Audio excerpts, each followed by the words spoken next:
दुर्वा अर्पण करून महादेवाची पूजा केल्यास आयुष्य वाढते. महादेव या उपायाने प्रसन्न होतात. दिवसातून 3 वेळा शिवदर्शन करणारा सर्व दुःखातून मुक्त होतो. ज्या व्यक्तीला कर्जाच्या समस्या आहेत, शिवलिंगावरती उसाच्या रसाने अभिषेक केल्याने धनसंपत्ती वाढ होते, सुखसमृद्धी लाभते आणि त्या व्यक्तीला कर्जातून मुक्ती मिळते. रात्री शिवदर्शन केल्यास अगणित पुण्यप्राप्ती होते. शिवाला जल अभिषेक रोज केल्याने पापक्षय होतो. शिवाला काळे तीळ वाहिल्यास धनसंपत्ती सुलभ होते. रोज काळे मन उडीद वाहिल्यास 6 महिन्यात व्याधीपासून आराम मिळतो. दर सोमवारी मुठभर तांदूळ शिवाला वाहिल्यास इच्छापूर्ती लवकर होते. जर सरकारी नोकरी हवी असेल तर श्रावण महिन्यामध्ये भगवान शिवशंकराची शिवाची आराधना करून संपूर्ण तांदूळ अर्पण करा. त्यावर रिमझिम दूध सोडा. असे केल्याने तुम्हाला सरकारी नोकरी मिळण्यास मदत होते. त्या संधीमध्ये कोणतेही अडथळे येत नाही. भगवान शिव अशा देवी देवतांपैकी एक आहे जे त्वरित हृदय वितळतात, म्हणून त्यांना सरकारी नोकरी लवकरात लवकर मिळते.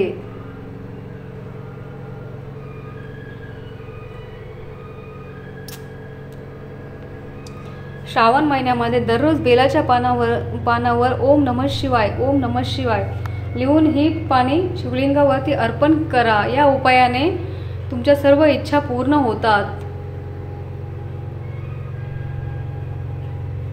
तुमच्या घरामध्ये कोणत्याही प्रकारची अडचण असेल, सतत कटकट होत असेल तर हा उपाय नक्की करा. श्रावण महिन्यामध्ये दररोज सकाळी घरामध्ये गोमूत्र शिंपडावे. लग्न जमण्यास अडचणी येत असतील तर श्रावण महिन्यामध्ये दररोज शिवलिंगावरती केशर मिश्रित दूध अर्पण करा. या उपायाने लवकरच लग्नाचे योग जुळून येतात.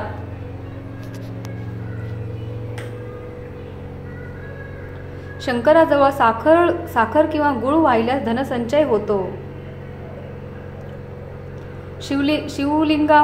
शिवमंदिरामध्ये व परिसर साफ केल्यास उत्तम गती प्राप्त होते व रोग नाश होतात. दही, दूध, तूप, गोमूत्र या उपायाने अभिषेक केल्यास लवकर शिवाचा आशीर्वाद आपल्याला प्राप्त होतो. आरोग्य प्राप्त होते आणि आपला वेग दूर होतो. चंदन, केशर, कापूर मिश्रित जलाने अभिषेक केल्यास सौख्य व सौभाग्य प्राप्त होते. कपिला गायीचे पंचगव्य व गंगाजलासोबत पहाटे पूजन केल्यास 365 कपिला गायी ब्रह्मानंदाचे दिल्याचे पुण्य मिळते. रोज सकाळी शिवदर्शनाने पापक्षालन होते. रोज सकाळी शिवस्तुती केल्यास मनाचा मोह दूर होतो. गंध पुष्पासोबत श्रीफळ भिजवून केल्यास संपूर्ण पूजेचे फळ मिळते. गंध पुष्पासह एक श्रीफळ भिजवून अर्पण केल्यास संपूर्ण पूजेचे फळ मिळते. शिवसहस्त्रनाम सह तुपाचा अभिषेक केल्यास वंश विस्तार होतो. दर सोमवारी उसाच्या रसाने अभिषेक केल्याने संपूर्ण आनंद प्राप्त होतो व कर्जमुक्ती होते. साखर घातलेल्या दुधाच्या अभिषेकाने घरातील कलह दूर होतात. दही भाताचं विलेपन शिवपिंडीस करून पूजन केल्यास विविध ताप नाश होतात.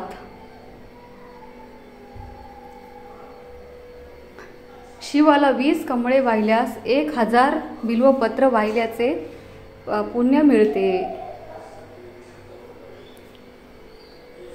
शिवमंदिरात षोडशोपचाराने पूजन केल्यास 100 अपराध क्षमा होतात. महादेवाला तांदूळ अर्पण केल्याने धनप्राप्ती होते. महादेवाला तीळ अर्पण केल्याने पापांचा नाश होतो. दर सोमवारी जवस अर्पण केल्याने घरामध्ये सुख समृद्धी वृद्धी होते. गहू अर्पण केल्याने अपत्य वृद्धी होते. ज्वर आला असेल किंवा ताप आला असेल तर महादेवाला जल अर्पण केल्याने लवकर फरक पडतो.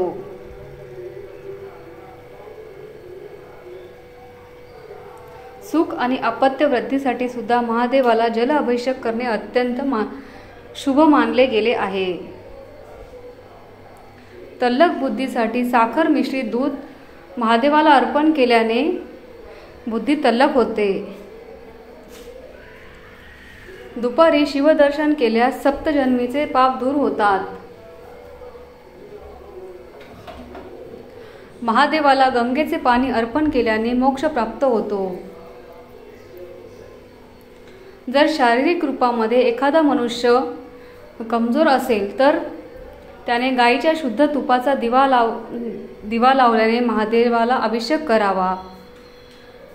गायीच्या तुपाने महादेवाला अभिषेक करावा. या उपायाने शरीरातील कमजोरी नक्की दूर होते. लाल व पांढऱ्या रुईचे फूल अर्पण केल्याने मोक्ष प्राप्ती होते.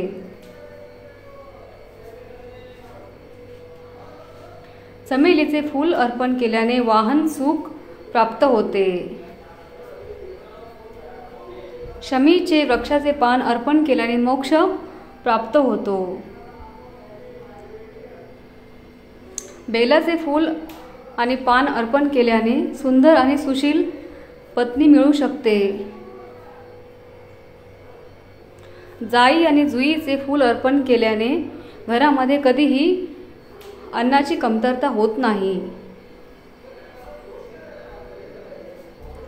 कनेरीचे फूल अर्पण केल्याने नवीन वस्त्र प्राप्त होतात.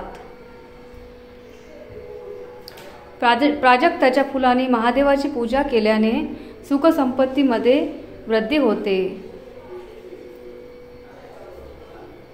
धोत्र्याचे फूल अर्पण केल्याने महादेव लवकर प्रसन्न होतात व सुयोग्य पुत्र प्रदान करतात. तुमच्या घरामध्ये कोणत्याही प्रकारच्या अडचणी येत असतील तर श्रावण महिन्यामध्ये दररोज सकाळी घरामध्ये गौमूत्र शिंपडावे. संतान प्राप्तीसाठी शिवलिंगावरती बेलपत्र, अक्षता, दूध, फूल आणि फळ अर्पित करावे. असे केल्याने लवकर इच्छा पूर्ण होतात. शिवलिंगावर जेव्हा आपण पाणी अर्पण करतो किंवा काही अर्पण करतो तेव्हा सर्वात जास्त ओम नमः शिवाय, ओम नमः शिवाय या मंत्राचा जप करावा. या मंत्रामध्ये भगवान शिवाचे आशीर्वाद घेण्याची शक्ती आहे. हा व्हिडिओ आवडला तर लाईक करा, शेअर करा, सबस्क्राईब करा. श्री स्वामी.